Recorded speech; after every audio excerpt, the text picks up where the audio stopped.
There you go. Before anything else, let me introduce myself. Grabe, ang lakas ng ating sounds, ano? My name is Aya, your host for this evening. And you know, it's nice to see familiar faces and new faces in this year's Phoenix Innovation Day. So, you know, let's start our exciting night with a raffle agad-agad. Ayan. So, for this juncture, I'm gonna get 7 lucky winners.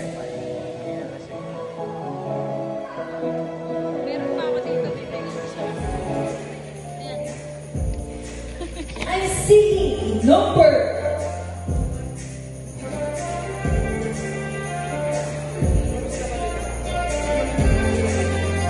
33 at registration. I hope everyone's registered their name for here.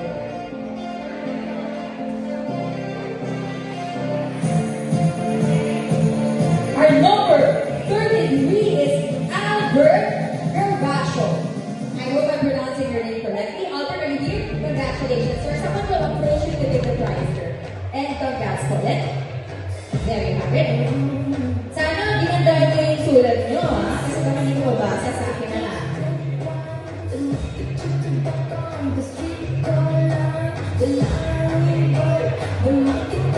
Our next winner is number 21. And that would be Ken Belayon. Sayang hindi nilagay yung company name para you also announce your company. From RCS Supermarket.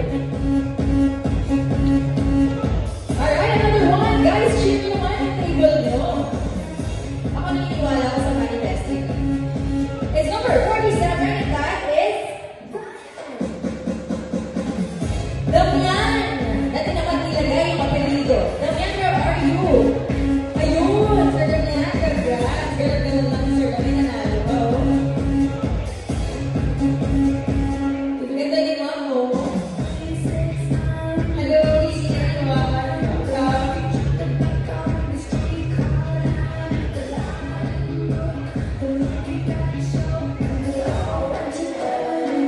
Number 36. And that's... Walang name, sorry ha. Gotta give another one.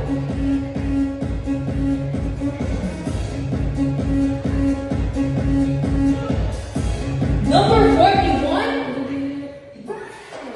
From Natanya Hardware is Liza. Liza? Do we have Liza here?